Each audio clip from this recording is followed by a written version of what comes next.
And we're live. Forgot a hat today. Would you like a hat? No, I'm good. Oh, speaking of. Thank you. Yes, I won't forget it. Speaking of. No, this one's not yours. Oh. But yours is on the table. Okay. Speaking of. Speaking of. Christy and I are going to Friday. You're going on Friday? Snow Globe night. Snow Globe? Snow Globe night. Oh, you're going to June and July? Front row. Yeah, Christmas in July. Christmas in June. Front row of 418. Nice. We're at aisle. Front row aisle. Front row aisle. So you got lucky. A? Yes. Oh, yeah. Feet up. Yep. It's going to be so good. The usher will come down and tell you to remove your beer if you put it up there. Good to know. I will not put my beer there. But no. Everybody knows where to find me if you're watching the live stream. Hey, just watch the live stream. No one's watching the live stream. It's fine. Oh, people may be watching the live stream. All right, let's start this in 5, 4, 3.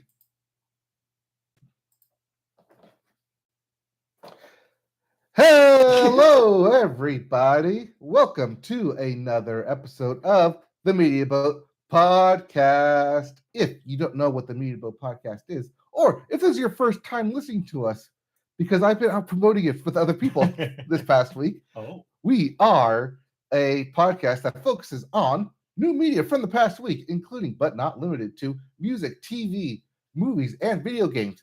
Not necessarily in that order. My name is Mike. His name is Matt. Hi, my name is Matt. His name is Mike. This is the Media Vote Podcast. Thank you for joining us. It is June the 18th, 2022. This is episode 337? 336. Close enough. 336. Thank you. And yeah, we're happy to bring you all of the news and thoughts from the last week in media. So without further ado, let's get started. Yep. And take it to music. Yep. And we always start music with the Billboard. And we start the Billboard with the Hot 100. And as it was, yes, Billboard doesn't really change that much. Because as it was, Harry Styles is once again your number one song. Yep. Followed by First Class by Jack Harlow. Yep. Wait for You by Future. But really it's Drake. We'll talk more about Drake later. Yes, we will. At 4, Running Up That Hill. Yes. A Deal with God. By Kate Bush. Yes, that 80s song Kate Bush. Charting after I reported that story a couple of weeks ago about how Stranger Things kicked it up the streaming charts. Yep. Even though it's number 4 here in the US on Billboard, it is number 1 in the UK Billboard. Yes. They love their Kate Bush. And rounding out your top 5, It's About Damn Time. I could. By Lizzo. Just like I said last week, I could also use a cinnamon roll. Anyways. As for your Billboard 200, your albums chart, coming in at number 1, Un Verano Sin Ti by Bad Bunny. Is that how you're going to say his name from now on? Yeah, Bad Bunny. Yeah. That's how he says Bad Bunny. That's how he says it. That's how he says it, so I might as well repeat how Bad Bunny says it. I feel like you're allowed to do that, and I'm not. Let's move on. At 2, it's 12 Karat Toothache by Post Malone, which you talked about last week. Yeah. Yes. Coming in at 3, Harry's House by Harry Styles, which I talked about the week before. Right. Coming in at 4, I Never Liked You by Future. Still there. And rounding out your top 5, Big Morale or Mr. Morale and the Big Steppers. You are like crossing letters, moving. My eye is going this way. My words are going that way. Yes, Mr. Morale and the Big Steppers. Which we talked about a couple of weeks ago. Which means...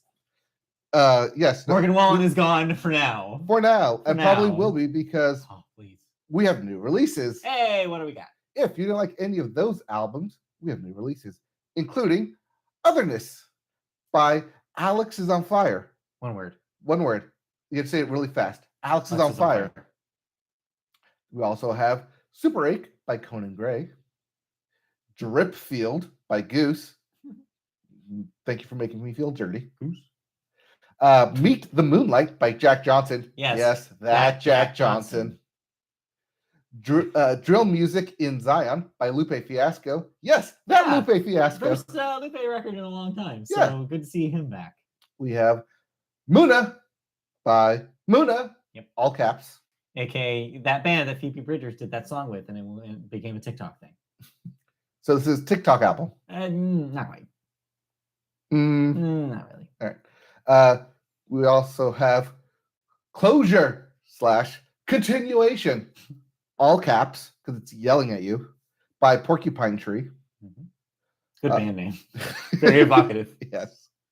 Home, Before and After by Regina Spektor. Yes, that Regina Spektor. Yep. All those girls I knew in high school. This is your moment. Or maybe they're all soccer moms, because sometimes, Forever by Soccer Mommy is also out there. Soccer Mommy's back. I'll be listening to this. I will talk about it next week. Yeah, you will. We also have Give Iv. Gov 4. Gov 4 by Young Gov. Young Gov? I don't know who Young Gov is. I don't know, but he's yelling at me that this is the fourth Gov of his. And lastly, Archon by Zola Jesus. Yep, and those are new releases. Yep. So something for everyone? Question mark if you count everyone and not me. So everyone else? Yeah, everyone else. All right. But that's okay, because I did listen to something this week. Like we said, we'll get to Drake. But first, we got to get to the music news. And we start with Queen Bee has made an announcement. The Queen has arrived. Yes. And just hours after Beyonce announced that her forthcoming sixth solo album, Renaissance, it will be arriving on July 29th. Variety actually received more information on the release from a source familiar with the project. Yeah. The album, Renaissance, will feature both dance and country-leaning tracks, the source says, with contributions from hit songwriters Ryan Tedder of One Republic, I believe? Yeah, it says that later. Oh, yeah. There it is. Oh, One Republic. Who co-wrote the 2008 hit Halo, which was by Adele. Taylor Swift. No. As well. Halo. Just read the sentence. Halo. As well as you cannot read today. Adele, Taylor Swift, the Jonas Brothers, etc. And of course, One Republic, he is a member of. Yep. He also said to be involved is Raphael Sadiq, who has crafted his hits for Mary J. Blige, D'Angelo, Stevie Wonder, the legend Comma John, and Andra Day, as well as his own excellent solo albums, and executive produced A Seat at the Table, which is Beyonce's sister Solange, widely praised 2016 album. So a new Beyonce record, and it not being a complete surprise this time. We knew it was coming soon. I mean, this is the one since Black is King. But well, if you count that, I think you have to. Lemonade being the last proper Beyonce solo record. Okay. So yeah, Renaissance. Beyond knowing that this will have dance and country in it, who knows? Beyonce is always full of surprises when she does these, and whether or not this will come with a visual component like the self-titled and Lemonade did, I bet it does. So I bet there is some sort of visual component. Also, you may have seen that there is a box set with a bunch of CDs and like collectibles that's already selling out. So if you want that, you better pick it up quick. So yeah, Beyonce's back. It'll be interesting to see what this thing is. Speaking of things that sold out, the Taylor Hawkins concert that we talked about last week sold out within 1 hour. Yeah, but a note about that. I don't have it in the news story, but one of the things that's interesting here is they announced who some of the guests will be. Yes. And for some reason, people keep inviting Dave Chappelle to things. And guests start featuring Dave Chappelle specifically to the UK show. I'm just saying that if you want to, especially in Pride Month, if you want to say, we got your backs to all the trans people out there, you don't invite Dave Chappelle to your gig. You just don't do it. Sorry, the people behind who were made these decisions. I don't know if it's the Foo Fighters themselves. I don't want to throw Dave Grohl under a bus. You can quote me on that. I do not want to throw Dave Grohl under a bus, ever. Mm-hmm. But whoever made this decision, come on, man. That's all I have to say. Come on, man. Do better. But yeah, Beyonce, we have a date, July 29th. Yep. So we are 4, 5, 6 weeks away from new Beyonce. Yeah. Yeah. So just a month. You ready? She's a coming. People always say when Beyonce's releasing. Okay, so I'm just going to throw this out there in the ether. I have no idea if this is true, but if I see country and Beyonce on there, I really hope Dolly Parton's somewhere on this. Oh, imagine. Yes. Imagine a Beyonce Dolly duet somewhere on this thing. That's what I'm saying. Please make it happen. Please, someone make that happen. We'll see. We'll see. Well, speaking of UK, kind of. Yeah, no, not really, but yes. Not really, but yes. Yes. But the European Broadcasting Union, the EBU, which is, of course, as everyone knows here in the United States, is the organization that runs the Eurovision Song Contest. Yes. It has confirmed that the competition will not be held in Ukraine next year, despite the Ukraine band Kalush Orchestra winning in 2022. As Variety predicted last month, Russia's ongoing war in Ukraine means that the country is not in a position to host the contest, which has some of the strictest security protocols of any live event. Such is the scale of the Eurovision Song Contest, which requires an arena-sized venue to be available for a fortnight of televised dress rehearsals and heats, followed by the finale. And preparations start a year in advance. Yeah. We kind of figured it'd start anywhere between 6 months in advance, but a year. But still. Yeah. So the EBU has said it is in its discussions with the BBC about holding the 2023 competition in the UK. And insiders suspect that the event will be held there, and it is likely to take place in Manchester rather than London as part of BBC's effort to diversity programming within the country. So yeah, this is a follow-up to our story about Eurovision a couple of weeks ago. We had mentioned that it was very unlikely that they would take place in Ukraine, even though Ukraine won. This is just confirming that that's going to be the case. Yep. Having it in the UK is interesting, considering that the UK is not even part of Europe anymore. Right. Or the EU, I guess, to be super specific. So it is funny that they've chosen that as kind of like a refuge for this place. But yeah, this just confirms what we already assumed, which was that the Ukraine, they've got a lot on their plate right now, and it's probably not going to end anytime soon. Obviously, here at the Media Boat Podcast, our hearts go out to the Ukrainian people, and we hope that they stay strong during all this. Who knows what's going to happen in a year's time? So if they got to start now, they don't have time, and they don't have space, and they don't have they can't reserve in the hopes that it'll be available. There's no way of knowing in a year. There's no way of knowing. So this is a good move, and sure, Manchester, why not? It's a good move, but does it really have to be Manchester? Does it have to be the UK? I mean, I get it because BBC and broadcasting is huge, not just in the EU, but for Eurovision. Does it have to be in Manchester? I mean, it's Eurovision, not UK Vision. Sure. But it's a place everybody knows, and it's easy for everybody to get there. Maybe that's part of it. I wonder how much it has to do with production studios available in Manchester, too. Yeah, who knows? If you are listening to this and you know more about this than we do, or if you were, say, a listener from the European countries, please chime in, send us an email, mediaboatpodcast@gmail.com, and let us know what's going on. We appreciate feedback.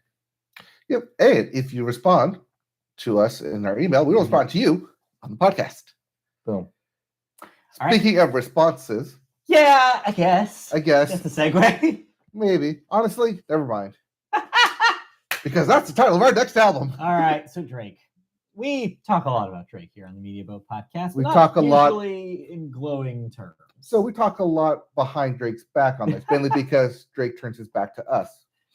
So recently, last year, he put out the double album. Yeah. The 2-hour album, right? Yes. Something Certified Lover Boy. Certified Lover Boy. I want to say there was something after Certified Lover Boy. I don't think so. I think that was the most recent Drake thing.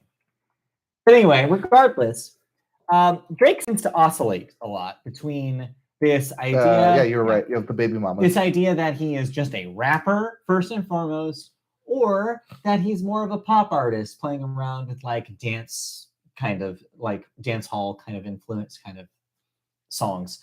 And I feel like the best version of Drake is when we get a balance between two of those things. I still think that his 2011 album Take Care is the best thing he's done. I think that era between Take Care and Nothing Was the Same, he had a really good balance of those things where he was rapping, but he was also making pop songs that charted, that were really popular and like blew up. Then I think that all of the talk about Drake and who Drake is and who Drake should be, all the extra talk outside of him being a artist, and I think that really affected how he made music because from then on, it's like he would choose, like he wasn't really sure about what he wanted to be anymore. And so he keeps going back and forth and doing albums that respond to the reaction of the last album. That's what I was about to say, is that most of his songs eventually became response songs. Yes. So here we are. Which is just a great category in its own, response songs. Here we are this week, the day of the NBA Finals. Drake puts on social media that, hey, I'm going to put out an album tonight at midnight. Big surprise release. And here it is, called Honestly Nevermind. And that album name is about how I feel about this record. So you're down on this one. So yeah. So okay. Before I listened to it, I had heard. Okay, so you had heard Drake's. It's not rapping Drake. It is mostly. Producing. And I say mostly. It is mostly dance hall Drake. It's the DJ Drake. So going into that, I was like, okay, awesome. I like pop Drake more. It's like when I was talking about Post Malone last week, I even said Post Malone and Drake have that in common. They're best when they're making a pop song.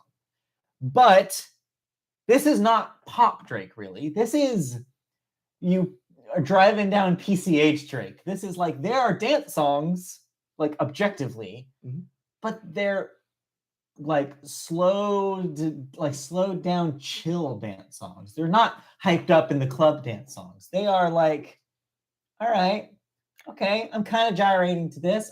I'm digging the groove a little bit. This is Drake who got so caught up in producing that he forgot to actually rap on it. Yeah, so there's a lot of chunks in here where it's just the beat going on, right? Or it's just the loop going on. So two points of reference came to me while I was listening to this. First, and probably the most obvious thing that a lot of people are going to think of, is this Drake's 808s and Heartbreak? Because in a similar way to Kanye in that era, it was just like, let's just make a dance, like a dance-inspired record that's kind of sad, kind of chill, and that has a lot of, like you said, extended beat breaks. First off, keep 808s and Heartbreaks away from Drake. Hold on, you don't like 808s? Oh no, I say keep it away from good for him. It's too good for Drake. Keep it away from him. Wow, okay. But the other thing I thought of is that it does kind of recall what Post Malone has been doing lately. Yep. Very like the pop songs like Circles, where it's like, there's a groove to it, and it's kind of like a slow kind of vibe, but it's still a vibe. And so for the first 3 or 4 tracks of this, I was digging it. I was like, all right, I'm okay with this. I don't hate it. Like, it's all right. But then it just kept going, and it just kept going, and it goes. Like, it's not a double album like the last one was. Wait, so did you even get to like Sticky? I listened to the whole thing. Okay. I listened to the whole thing. I didn't bail, but I just got worn out. Okay. By it. I was just like, all right, it's kind of doing the same thing a lot over and over again. Was it the third song on there? It's like 5-7 minutes. So. Yeah. See what I mean? It's like there are 2 songs that are over 5 minutes on 3 songs that are over 5 minutes on this runtime. Right. And you can feel that. It takes some time. And I could understand, like, again, if you like need something to chill out to, like a driving record, maybe this works for you. But for me, I think I wanted something to get me a little bit more excited. And so I kind of just fell asleep to this thing until all of a sudden he starts rapping and 21 Savage shows up at the end. And I was like, I was going to say, is this music for a sushi restaurant? Yes, Harry Styles loves this shit. So I don't know. I go back and forth about Drake as a person and an artist, and I have since Take Care. And I think right now, he just hasn't done anything that's really gotten me going, like in a long, long, long time. And this also doesn't do it. Well, this isn't going to get me onto the train of Drake, but I did actually like it. As I texted you, it's EDM. It's not though. I want to put it's electronic Drake music. All Drake music is electronic. You can't say that. Yeah. I feel like there maybe is a little bit of an inspiration there, but no, that's not what this is. This is dance music, but it's in the tradition of like dance hall. Yeah, but that's what it felt like. It felt like 2012 again, where every track on it was like DJ inspired, was a remix of something. Yeah. And that's what it felt like. It was like 2010, 2012 music, like you said, your Euro pop dance halls. Yeah, I saw a lot of people dropping the house music Yeah. comparison. And there's, again, a house influence here. But the thing that keeps it from being those things for me is that energy. The energy, the hard It's drop. so chill. Yeah, exactly. The when does the bass drop? I'm not saying that all house does that. That's more of a dubstep thing. Yeah. And again, if you are an expert in dance music, please email us and tell us where we're wrong here. Mark, I know you're listening. Exactly. Yeah, where's Mark? But what I can say is that it just seemed a little chill for that comparison for me. Okay. So the influences are there, but I think he's just like, this is just too calm and relaxed, which is fine. If people are looking for that, this delivers that. It's a vibe. It's definitely a vibe. It reminded me of how I felt, real quick. Reminded how I felt about what was the most recent Casey Musgraves record? Starcross. It reminds me of how I came out of Starcross, where I was like, I guess it was good, but it was kind of less songs and more like vibes. Okay. This is vibes. I'll say that this is Drake playing to his audience, which is the high school, college age, and this is what you just put on in the background as the party's going. I guess so, yeah. Real chill party, though. A kickback. Well, so it's the album you start with. Sure. I guess so. No one's doing tequila shots to this one. No, no one does tequila like tequila does. Like Miranda does. Wait. I'm confused now. We need to move on. Yes. Anyways, Drake, I didn't care for it, but you vibed. I vibed with it. I vibed pretty good with it. It's not going to appear on one of my top fives at the end of the year. No. But definitely one of the better Drake songs that I've actually listened to in full and completed and didn't actually hate it by the end. Sure. All right. Move on. All right, so let's move on. To biggest section of the week. Yeah, the biggest section of the week. The says E3 week / Key3 / Summer Games Fest / Summer Game Mess. Yep. What do you want to call it? It's continuing, and as we move into video games, we have new releases, including Fall Guys. Yeah. I know what you're thinking. That's been out. But not for the PS5, Xbox One, Xbox Series X, and the Switch. If it wasn't on before it was released for PS4 for download for PS Plus and PC, and then PC. But this is everything else. This is the full release now. Also important to note, Fall Guys is free to play now on everything, so you can just download this thing. Also, just quick side note, they've reset their seasons. They're back to season 1. Hey! So everything that you thought they were doing with their seasons, nope, gone. They've reverted back to season 1. So if you needed a blank slate to start on, here you go. Yep. We also have Shadowrun Trilogy for the PS4, PS5, Xbox One, Xbox Series X, and the Switch, everything but the PC. This is the whole trilogy of Shadowrun. Yeah, the rebooted Shadowrun. So, yeah. There's also Deliver Us the Moon on the PS5 and Xbox Series X. Or you can just watch Despicable Me. We also have Naraka: Blade Point on the Xbox Series X. Sonic Origins out for everything. You want those old school Sonic games? Here you go. Speaking of old school games, Capcom Fighting Collection for the PS4, Xbox One, Switch, and PC. A lot of fighting games on this thing. If you want the entire Darkstalkers series, you can play it here, and all of Street Fighter. And from what I understand, the netcode is the good stuff. It's the rollback. So if you want online play for Street Fighter 2, 3, you name it, this is the thing to get.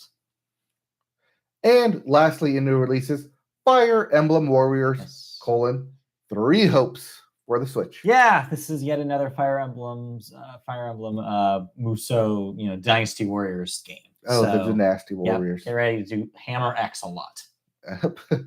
Pound. Okay, let's get into our first showcase. Yes. The big one, we teased it last week. So if you're wondering where we're talking about Sony and Nintendo, that is last week's podcast. Today, Xbox decided to be a dick about it and have their showcase on Sunday. So that's why we reported on last week.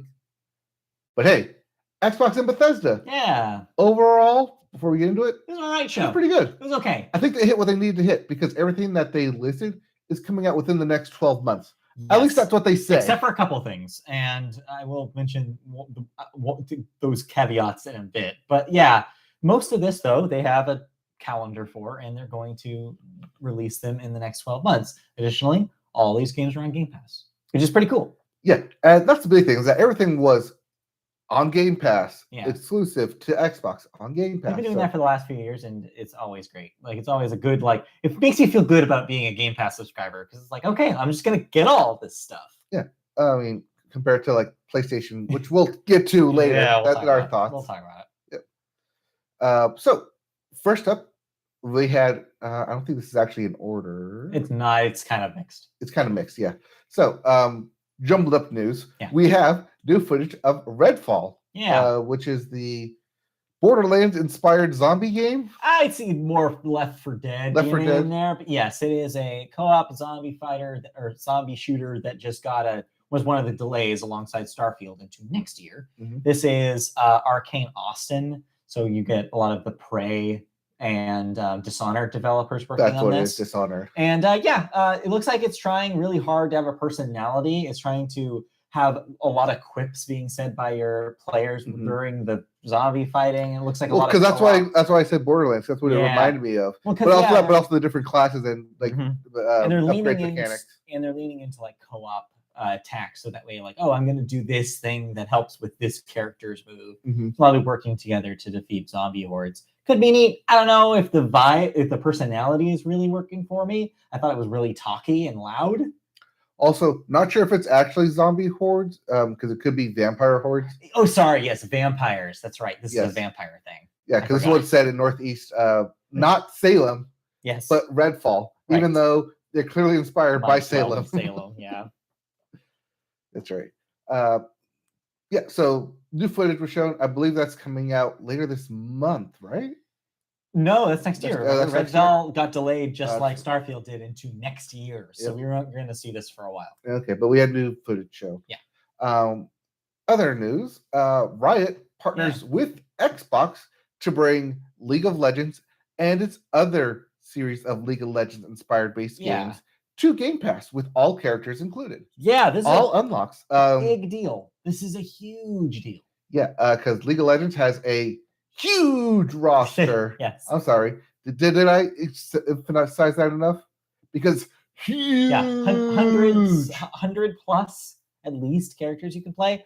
So League of Legends and most of these games are free to play typically. So this is not a brand new way to play if you already play those things. However, they're trying to incentivize people to sign up for Game Pass by just not having to nickel and dime you with all the character purchases and just saying, hey, if you want everything, come here, play it here. Play it through Xbox Game Pass or PC Game Pass. So I think this is going to open the door to League of Legends to a lot of people who haven't played it. Real quick before we move on, this is an interesting move considering data that they have about Fortnite. Apparently, according to numbers that they put out this week, 4 out of 5 of the people who are playing Fortnite on an Xbox console are new accounts that have never played or Xbox or PC Game Pass have never played or Fortnite before. So what they're found out is that they offer it through their portal. They're getting new people, not people who are already in the Xbox ecosystem. So they're offering games that entice people to join Game Pass is what this is. And this is the perfect next step. It's smart if you want to expand Game Pass. I just wonder how could they be making money off Game Pass? That's with all their deals they've made. That's the mystery. All of this for sure. There's got to be some secret sauce to it for the developers to want to do it, right? Right. So I don't know, and they're not really because if it's free on Game Pass, you're not getting the money from the sales. Yeah, I don't know. I don't know how it works. It's magic. It's a mystery, and maybe someday Xbox will tell us. Maybe they're just like, oh yeah, we were taking a loss for 10 plus years. We never turned a profit on this. I believe that. But people were honest, and it made everyone jealous. Anyways, moving on. Yeah. There's no segue here because we have new footage for A Plague Tale: Requiem. Hey, you like rats? Depends on the rat. Okay. Well, I like cheese. Do you like a lot of rats swarming around you? Do you like using rats as weapons? Well, then you'll love A Plague Tale: Requiem. It's sequel to A Plague Tale. What was the first game's name? I thought it was just A Plague Tale. Plague Tale something. I don't remember. Anyway, it's not important. So yeah, this is a sequel to that. Innocence. And yeah, so it's there if you want it. Rats, if you like rats. You've got it. Like a first question on Google, is A Plague Tale Innocence scary? I would say yes from the footage I've seen. Yep. So there you go. Speaking of new footage, yep. tech demos out. Forza Motorsport, new footage, looks good. Although I do question how much of the actual like other stuff you're actually paying attention to. Yes, when you're riding around in your car. Yeah, like you're not gonna like drive by the waterfall and then stop and be like, oh wow, look at that water. Look at those water physics. Oh wait, I'm in the middle of a race. Bye. Yeah, they talked a lot about the fidelity of this game. I mean, Forza, the main Forza series has always been about like we made the most realistic cars and racetracks ever. They're really leaning into that this time around. They said there will be time of day stuff happening. So you'll watch the sun go down as you drive, which is pretty cool. And that will actually affect the also real-time ray tracing that's happening during the game. That was a big deal that they're trying to push. Looks like there's been a little bit of pushback from people on the internet saying, hey, but in this footage of the actual race footage, I can't see ray tracing happening. And they're being very like pushy about it. Be like, no, it's there. It's there. Trust us, we're doing it. So it's there, even though you're looking through like a keyhole or a windshield. It's the same people who complain about these puddles in Spider-Man. Just these idiots who are just trying to be like, yo, you said it was this and it's not. It's not. I found it. It's not. Shut up, people. Close enough. Yeah.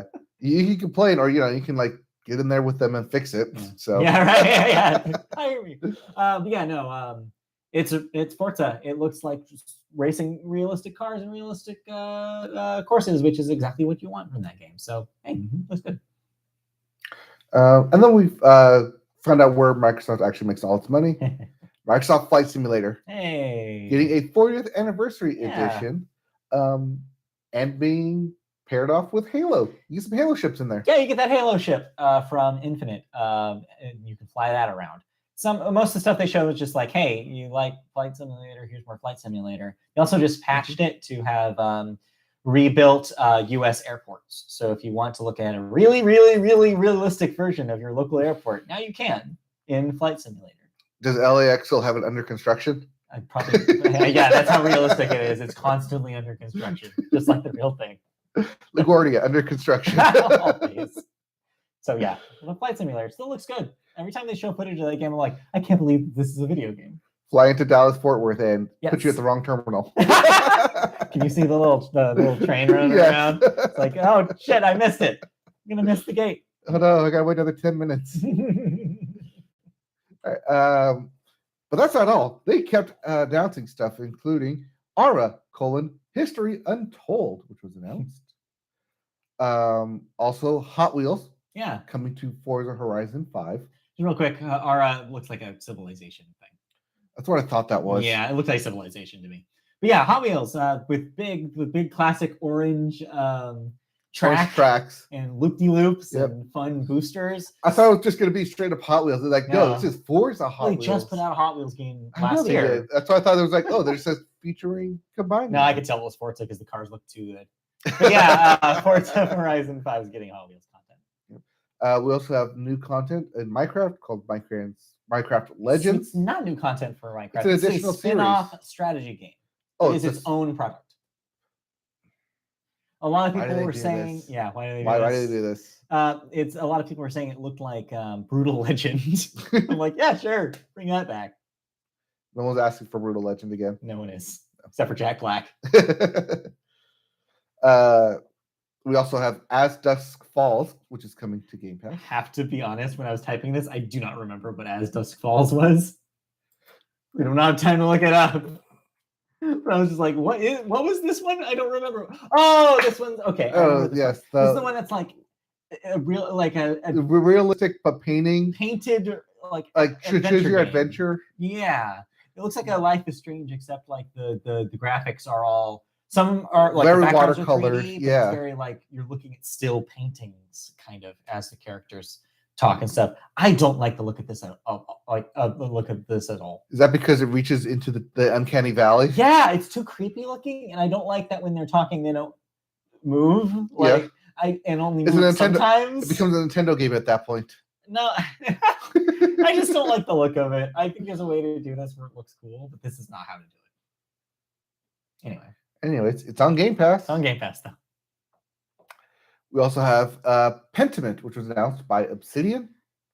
Yeah, this Another is one of those. So I've heard this described as a adventure game a la Disco Elysium, where there's a lot of decision making and like deep character growth. Except it looks like a medieval illuminated manuscript. Oh, is that this one? Yeah, that's this thing. That's the gimmick of this game. It looks like a medieval. But it's like a text-based game, though. It looks like an illuminated manuscript from medieval times. And if that works for you, if you're like a history nerd, then this is pretty cool probably to you. Again, not a thing that works for me aesthetically. But it looks funny, and it looks like the writing is probably pretty good. And Obsidian is known for writing. So every now and then a game comes out where it's made for someone. Yeah. Not for us. Not for us, but definitely someone out there. There is a guy who is like in grad school for medieval studies who is going to eat this thing up. Yep. So congratulations to you. Congratulations. This game's made for you. Yes.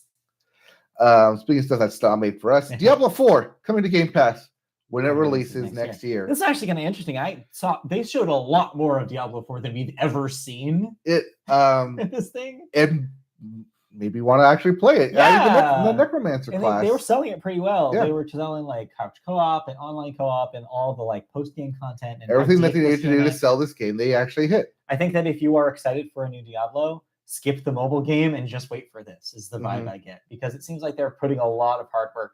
This could be the thing that makes Blizzard bounce back. And the fact that people can play it on Game Pass is even better. Yep. So that's pretty cool. This was a good get. Yep, that was a good one. Yeah. We also have Grounded, which if that came out, nope, that was in beta. Yes. Grounded gets a full release in September. Yeah, it was what Microsoft referred to as their game preview, which is basically early access. And Grounded is the backyard. Honey, I Shrunk the Kids. Honey, I Shrunk the Kids is co-op game. Co-op, yep. Yes. Also by Obsidian. They're busy these days. Yeah, they are. They also announced that Persona 3, 4, and 5 are coming to Game Pass and PC. Big deal. Atlas had previously only released these on PlayStation platforms. So it's cool and PC, I guess. So it's cool to see all three of these games coming to Xbox and on Game Pass. Specifically, they are the re-releases of all three of these. So typically with the Persona games, they do an original release and they do like a full like deluxe package. So it's Persona 3 Portable, named so because the extended release was released for the PSP back in the day. 4 Golden and 5 Royal. So it's those versions specifically. People are saying that this might lead to a Switch release of these games as well. A lot of people crossing their fingers for Switch releases. Maybe we'll see in the Nintendo Direct that may or may not happen at the end of the month. You can uncross them because they are going to be Switch releases. You can probably bet they're going to be cloud-based. We'll see. Cloud-based games on the Switch. Maybe. All right. They also announced Arc 2, or showed a new trailer for Arc 2. It's got Vin Diesel in it still. As the dinosaur? On the dinosaur. On the dinosaur. As the dinosaur. Writing a dinosaur. Write that fan fiction. Yep. Also, High on Life was announced by Justin Roiland. And it definitely sounds like a Justin Roiland game. Guns are talking to you. Good Lord, this seems obnoxious. Like, regardless of how you feel about Rick and Morty and Justin's voice, this just seems like the most obnoxious shooter I've ever seen. So if you play a shooter and you can't stand it when like the characters won't shut up. Imagine if your gun won't shut up and is looking straight at you. It just seems like the worst idea in the world. I don't want anything to do with this. Well, you can play it if you're high on life. Among other things. Among other things, and that wasn't announced. Gunfire Reborn coming to Game Pass. You ever played Gunfire? You seem like somebody who probably played Gunfire once. I didn't play Gunfire. No? Okay. Yep. I guess it's like a popular like online thing. And it's getting a version for console and PC.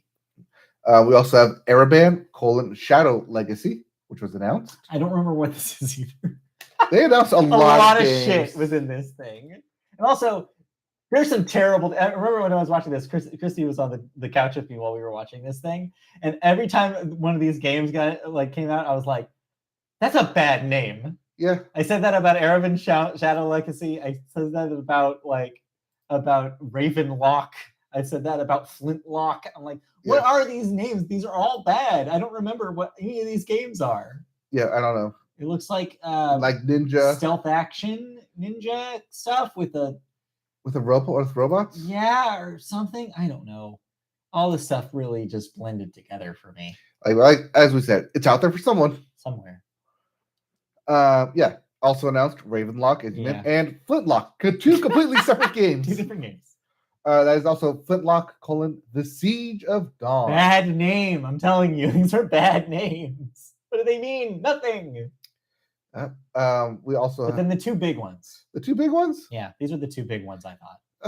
I mean, sure. Yeah, for a lot of people. Maybe not you. Maybe not me. Well, Hideo Kojima. Hey, Metal Gear guy of Kojima Productions now has announced cloud-powered project with Xbox.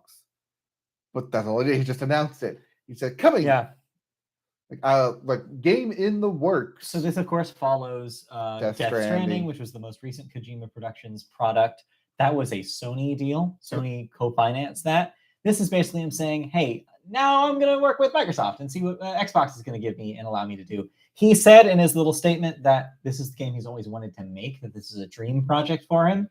And he did confirm that it will use the cloud technology in some way to create the game. Now, note, this does not mean that it's going to be a streaming game or anything like that. When he says cloud technology, he means like the way that Flight Simulator uses it, which is downloading information from the internet to help the game be built. It's what they were talking about pre-release for Crackdown 3 that didn't actually happen. Okay. But the fact that they made Flight Simulator means that this works, and who knows what that means for whatever Kojima's working on. He's such a fascinating guy, and he makes weird-ass games. And even though I didn't care for what Death Stranding was, I think that this could be interesting. So he says that it's a game that he's always dreamed of making. Yeah. But just keep a note, nightmares are also dreams. That's true. That is true. Keep that in mind. And look at Death Stranding for all your nightmares. They're all there. And lastly, the game they saved literally for the end. Yes. That everyone got super excited about. Yeah. And then the internet reminded this game already exists. Well, no, not really. We'll get there. Talk about it. No Man's Skyrim. No. For the game has been shown. No. So EVE Online has been shown. Starfield. So let's talk about what Starfield is, because I think the problem when you release a game or when you announce a game way before its release and you show very little is that people start creating that game in their head. Yep. And when you finally show it, some of those people are going to be disappointed that it's not this big, amazing, groundbreaking thing. However, some people, like me, were realistic about this thing from the top. I thought, okay, sci-fi game made by Bethesda, it's going to be a Fallout / Skyrim or Elder Scrolls style game in a sci-fi setting. So when they showed what Starfield actually was, I was like, yeah, this is exactly what I thought it was going to be. Mm-hmm. You have to taper your expectations. Of course, that's not to say... You taper it to the studio, right, though. But that's not to say that this doesn't look good. I mean, if you like Fallout or Skyrim, I think you should be very excited for what they showed. Mm-hmm. They showed a game that plays like those games, but in a completely new setting with completely new game mechanics. You can build a ship and fly it in space. There's dogfighting happening. Sure, versions of this have happened in other games. You mentioned specifically No Man's Sky and EVE Online. But this does it with the level of quality of writing and storytelling that Bethesda games do. You're getting both and RPG style growth that you're not getting in those games either. And on top of that, you get that kind of sense of humor that you don't get in those games that Bethesda games specialize in. So I don't know why people are being so harsh on this game. Starfield looks like exactly what they said it was going to be and exactly what it should be, right? Mm-hmm. It's Bethesda making a sci-fi game like the games that they've released before. What's the problem? The problem is that what new does it bring to the table if the elements of these games exist and stuff outside of Bethesda games? Sometimes the sum of the parts can be greater than the whole, right? And I think that's what they're going for here. I think if you look at Outer Worlds, which was Obsidian's try on this kind of vibe, it's basically trying to do what Outer Worlds did, but like blow it up into like the full featured Bethesda experience you expect from Bethesda.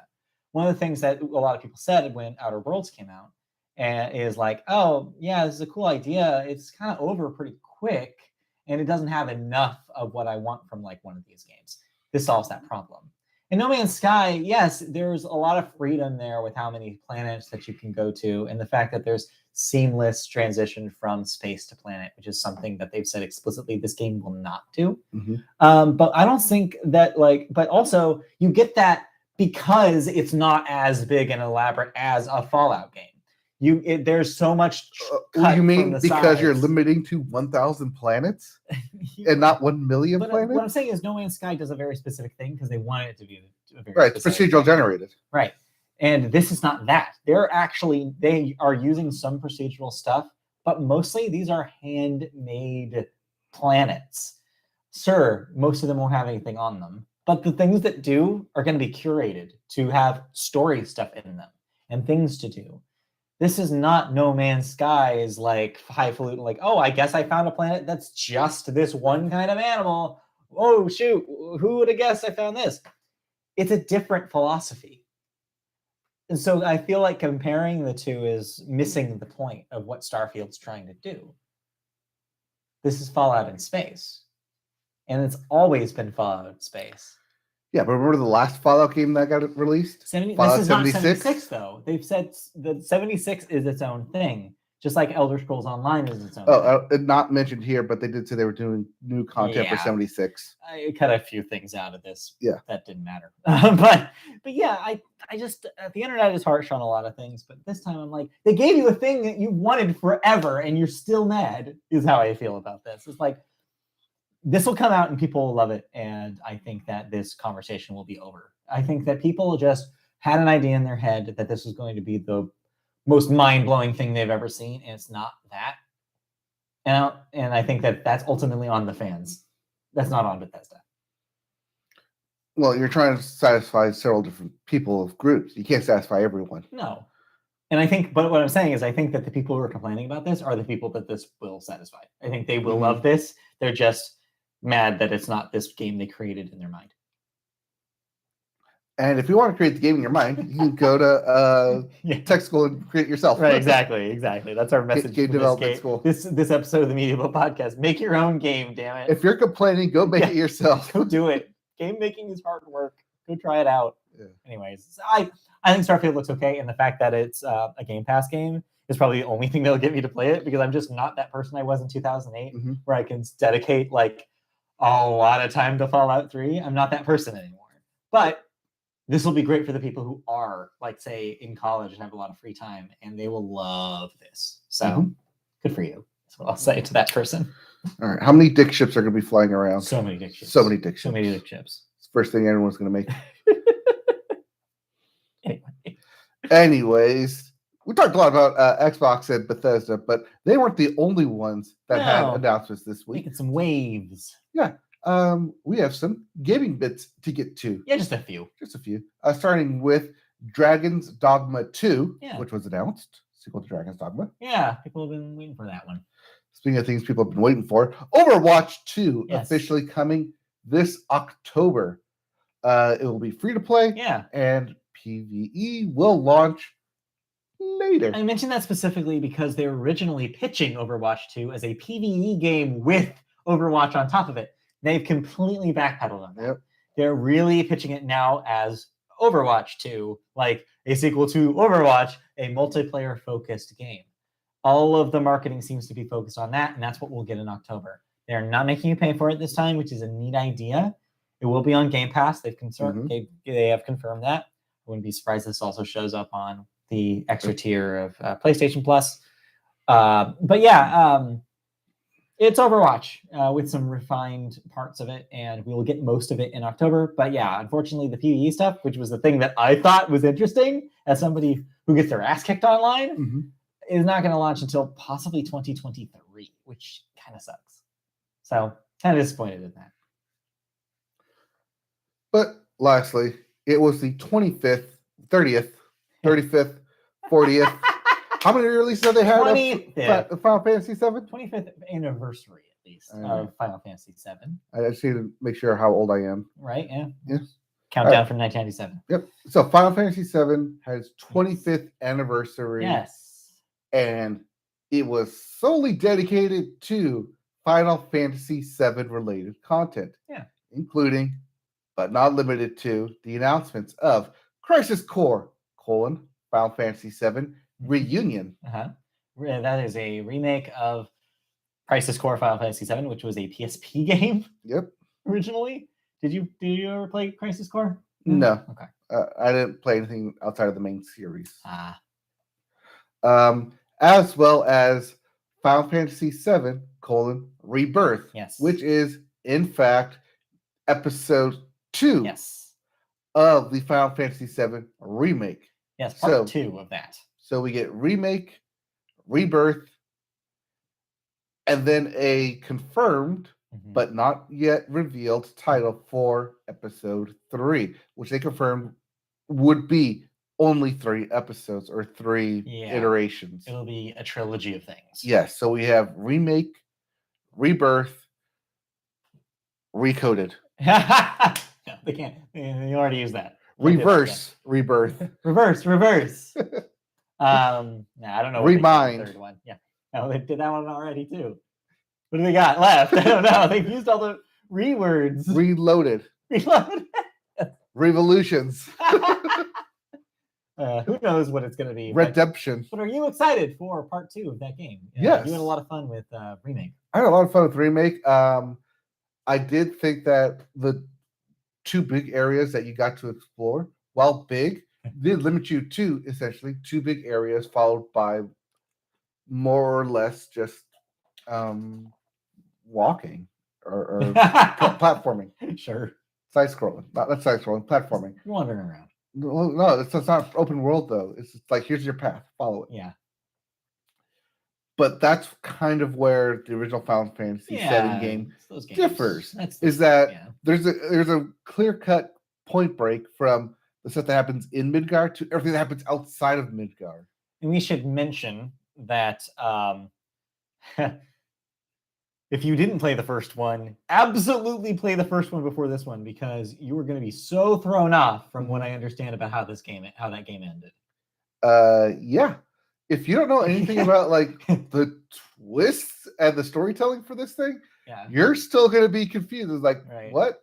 But then you'll be like all in shock and awe, because this kind of storytelling, as we said, was told 25 years ago. Kind of, but more or less. Yeah, there's some things that differ. Yeah, from what I understand. There's stuff that gets more fleshed out, more filled out. Yeah, and twisted at the end. Yeah. So yeah, but cool to know. And that's next winter that'll come out. So 2023, end of the year, expect part 2. So holiday 2023. There you go. You got your game. There's my Christmas list. Figured out already. Yep. Cool. Still no word of when God of War Ragnarok will be coming out this Christmas, though. Yeah. That was another thing that happened online of people, which I think we talked about last week. People saying that it's going to get delayed, and then people from inside saying like, no one said it's going to be delayed, but there's still no announcement of when it's going to be released. It's really leaving us hanging there, but we will see soon. We will see very soon. All right. Okay, so let's get to some video game thoughts then. Yeah, first I'll just do a quick follow-up from last week. I mentioned that after the show I was going to get my hands on the Saints Row Boss Factory, which was the character creator demo that they launched as a pre-order incentive for Saints Row, which comes out in August, the reboot of the Saints Row franchise. It's just the character creator, and I just want to say that, there's just the character creator in here. There's no even like little mode to run around with the person you create and try them out. Nothing like that. It's just the character creator. You will be able to import your character that you make into the game proper when it comes out in August. So, a lot of full features there. You can even open up your character's mouth and change how their teeth looks. There's some really wild options. Is it as in-depth as some character creators out there? No, but it's in-depth enough that gives you a lot of flexibility. And a lot of clothing options, more clothing options than I thought would be included in this. So, hey, if you like Saints Row's character creator, give this a shot. It's free. How's it compared to like Bethesda's character creator? It's more involved than the Bethesda one. Probably less involved than like Cyberpunk's. Okay. Is where I'll put it. I'll put it in between those two things. All right. Yeah, neat though, and a lot of cool stuff you can do. Yep. As part of the PlayStation Plus Essentials now, because things changed over the past week. God of War became available. Same with Naruto vs. Boruto Shippuden Strikers, I think it's what it's called. Yeah, those are the 2 games that exist. Yep. As well as Nickelodeon All-Star Brawl. Yeah. I got my chance to play that for a little bit. And I think that's all I'm going to play of it, because this is very much... It's Super Smash Brothers. Super Smash Brothers. But I think it's more inspired by PlayStation's All-Star game, because your buttons and how much combinations you can do with it is still very limited. Yeah. Unlike Smash Brothers, where I'm able to string like combos together and power-ups. I think what you're saying is that it doesn't play as well. It doesn't play as well. Especially with Cat Dog. Especially as Cat Dog, you noticed. As I watched you play something. Yeah, I watched you play Struggled with it. It seems like, for people who don't have an affection for Super Smash Brothers and want to see Nickelodeon characters go at it, then yeah, sure. This seems serviceable and it seems okay. But you're right. It seems like no one is Nintendo and no one can get it quite to the level of quality that a Super Smash Brothers can. And so this is just like always going to be kind of a B-tier version of the same thing.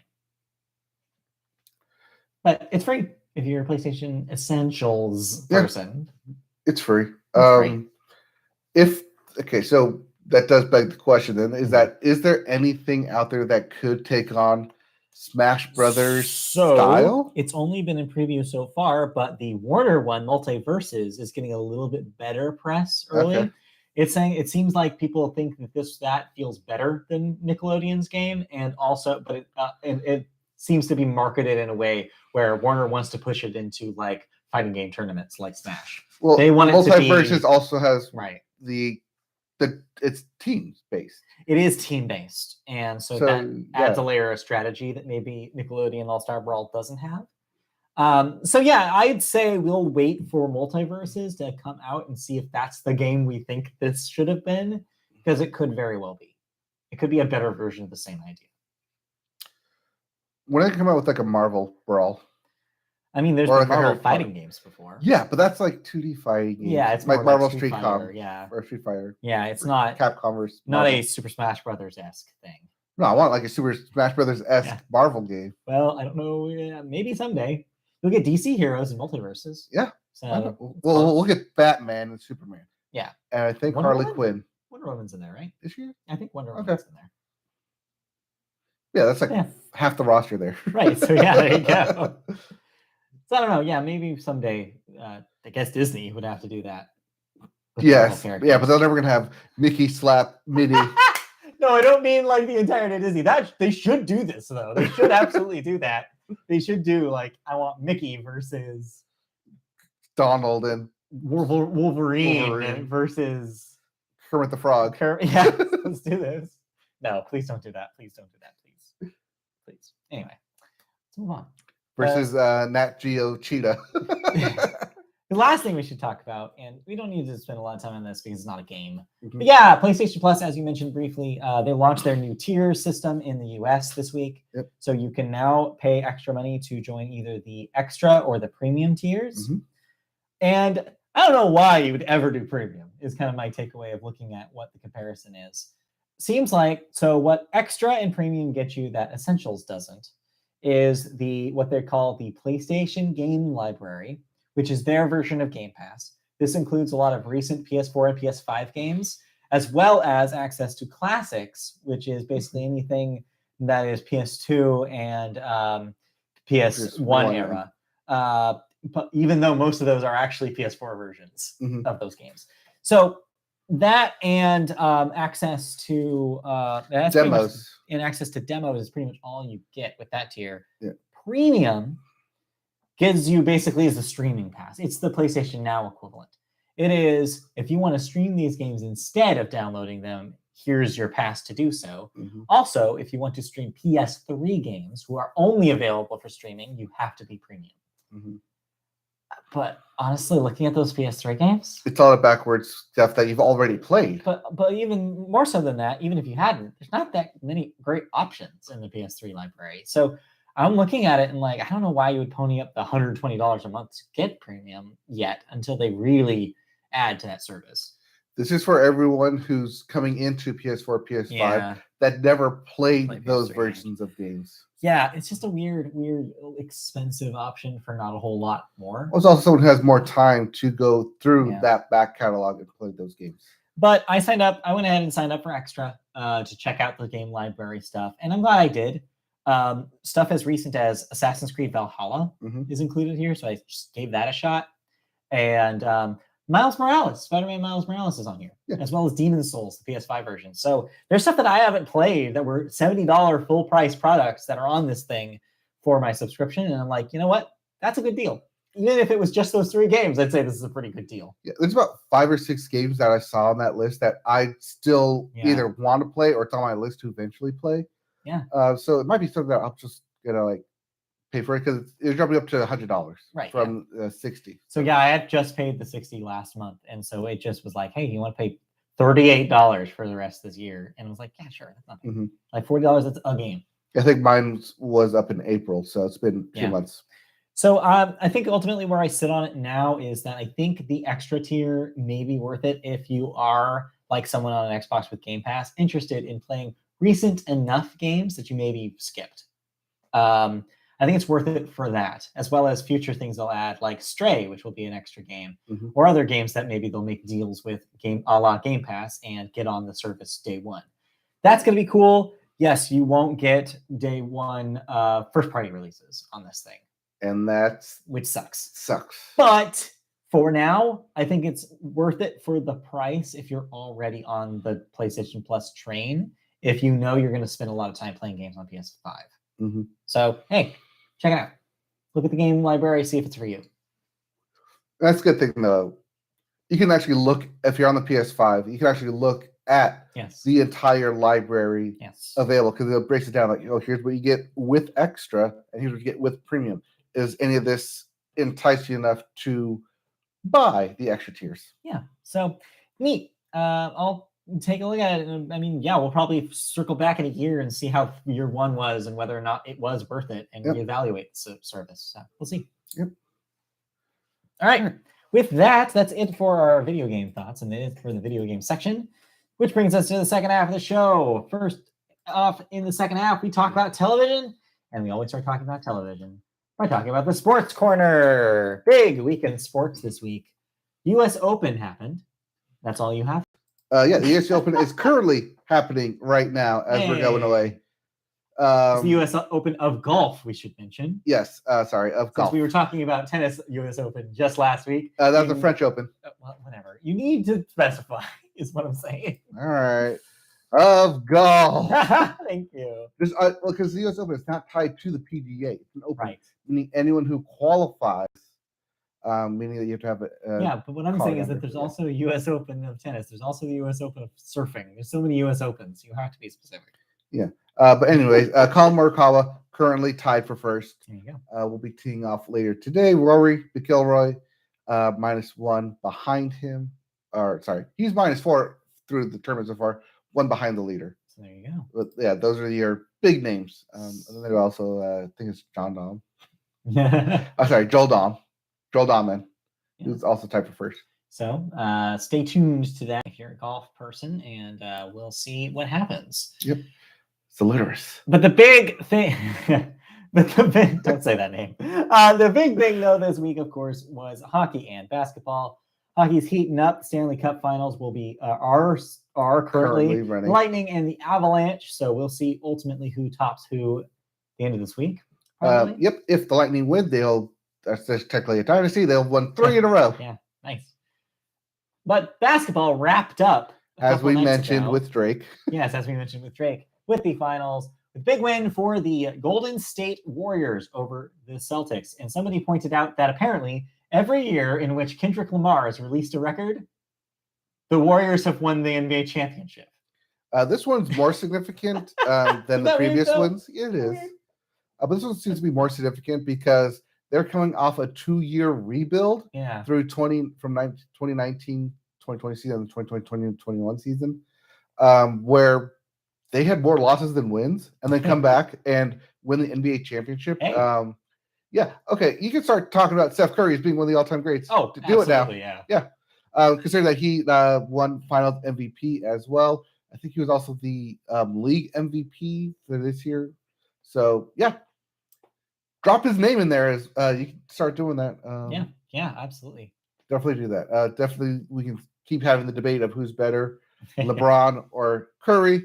Yes, LeBron's got the bigger name, but Curry's got the better titles, and he's stuck with his team. Can't argue with rings. Yep. Can't argue with him. Yeah, you can try. But then, you'll lose. No, I'll say Michael Jordan would take that personally. Like everything. As he does. Meanwhile, in the world of soccer, 16 North American cities will host matches for the 2026 World Cup, with 11 venues chosen in the United States, 3 in Mexico, and 2 in Canada. Yep, this was part of the joint venture for a North American FIFA World Cup in 2026. Yeah. That's, of course, following the one that is happening later this year in Qatar, which is still going on for some reason. Amid controversy. Sure. Yeah. Okay. You might be able to go to a 10-day World Cup game, potentially. Potentially. Notably, the finals that happened the last time this occurred, which was 1996, I believe. Yeah. Or 94. One of those. 96 sounds 96 was right. Because it was Olympic year. Same year. Yeah. No, it'd be 94 because it was mid-Olympics. 96 was Atlanta. Okay. So 94 was the Rose Bowl. But that was not selected this year. Instead, they opted for the totally new state-of-the-art SoFi Stadium. I mean, wouldn't you? I mean, I would. I would. Exactly. Yeah. Still no word on where the final championship game will be played. Mm-hmm. But as I just mentioned, new stadium. Yeah. New $1 billion stadium. You kind of want to play it. Also, it's in LA, so you get all the cameras and glitz and glamour and all that stuff. But if you're a soccer fan and like to keep things local as opposed to global, you might be a fan of the Major League Soccer. And you may have to sign up for Apple Plus if that's the case, because Apple has made a deal with the MLS to stream matches for 10 years starting in 2023. So Apple TV Plus is not necessarily confirmed that this will be part of their paid tier exclusively, or whether this will be available free, like those early games that they did with the MLB this year. Mm-hmm. But still, 10 years locked down MLS games is going to make a lot of people have to sign up.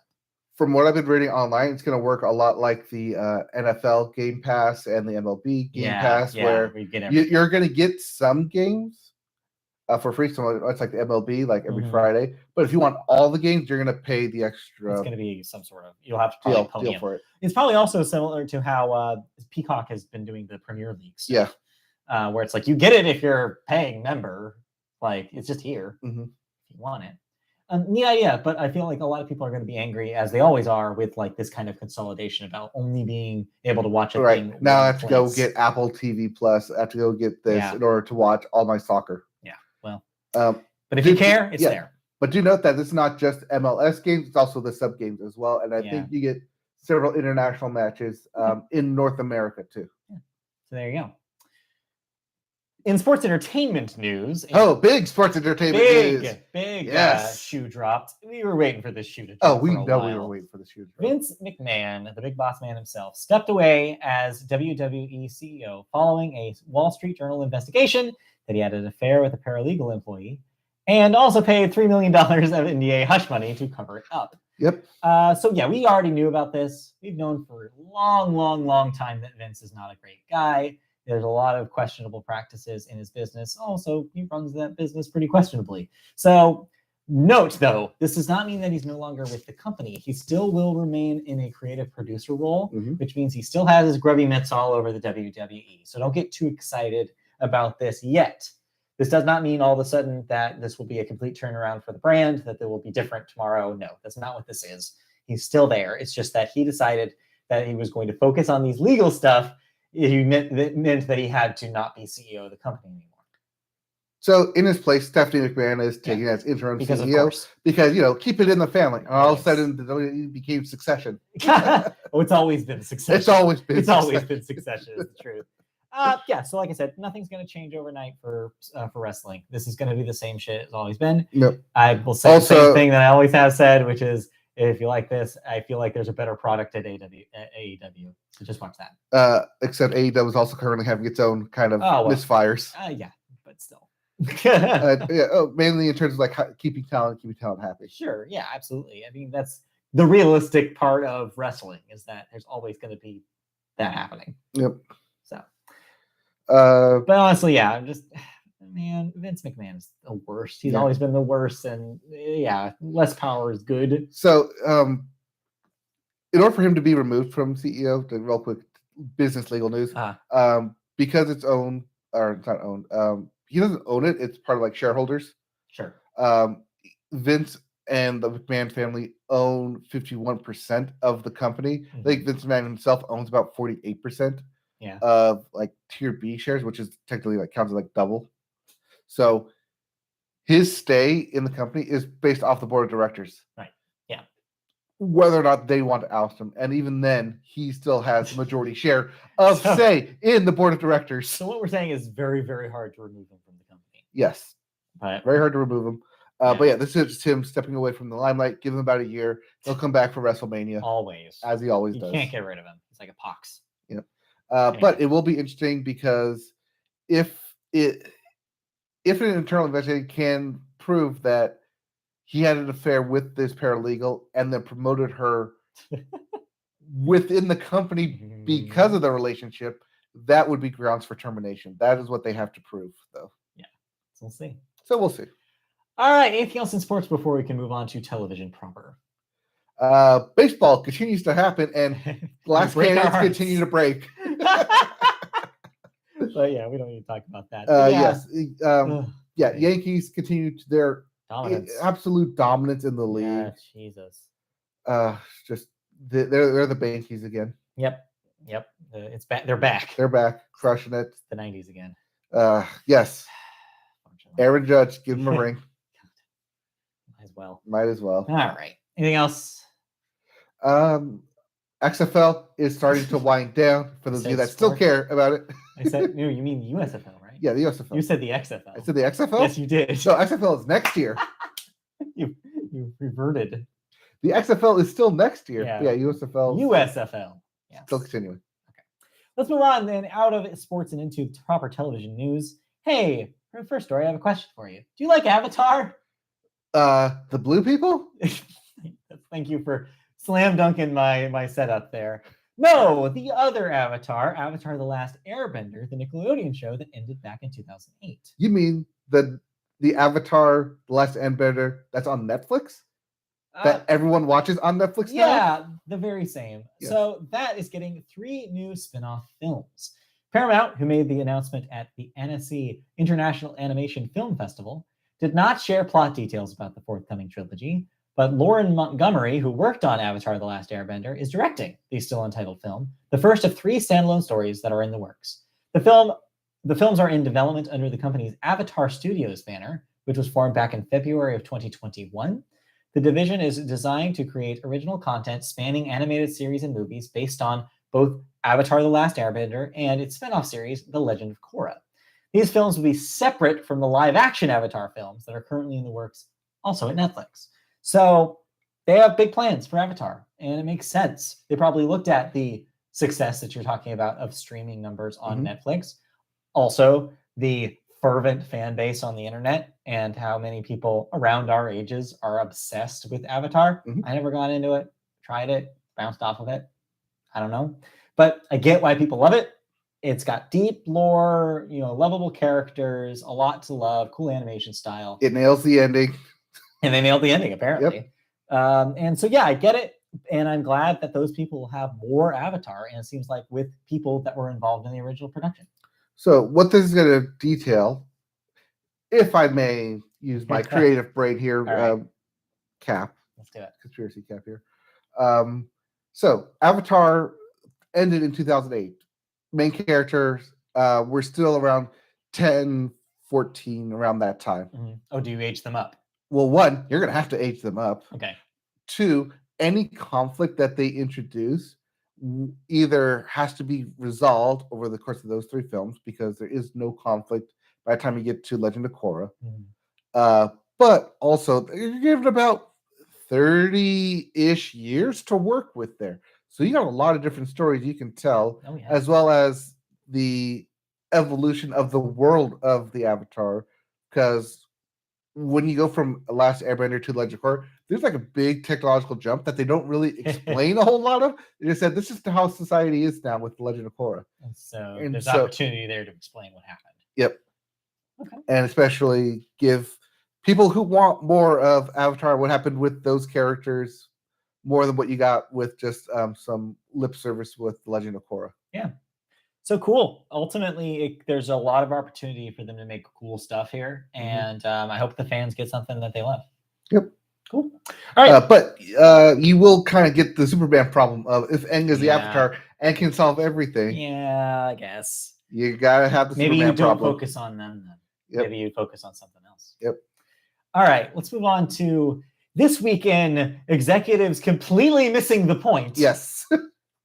In addition to an official sequel to Squid Game, the very successful Netflix Korean-developed show being announced, Netflix also said that they are doing what it billed as the biggest reality show in the history of television, Squid Game: The Challenge, which will be a 10-part game show where 456 competitors from around the world were gathered together for a chance to win $4.56 million. Netflix has already stated that, quote, the worst fate is going home empty-handed, unquote, which removes pretty much every single ounce of jeopardy from the actual proceedings of the Squid Games. But, without the lingering specter of death, the games, which involve tug of war and scratching a pin against some honeycomb multiple times, to name a few, have the potential to be staggeringly anticlimactic.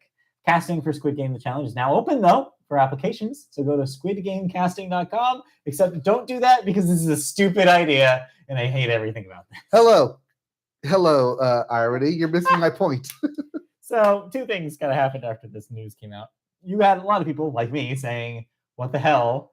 That's not what you aren't supposed to want to do the Squid Game games. Yes. No, it's not supposed to be aspirational. You're supposed to, the thing you're supposed to take out of Squid Game is, oh my God, this is horrifying. I hope this never actually happens. 2, yes, that weird social, that some social media guy did this. Yeah, the Mr. Beast thing. Mr. Beast guy. He already did it. And so half the internet was saying, why? We already got this. This already happened. And at the same time, when that happened, people were also saying, dude, you missed the point. Yep. So it's not a reality competition. It's a life or death situation. I don't get this. I don't understand this.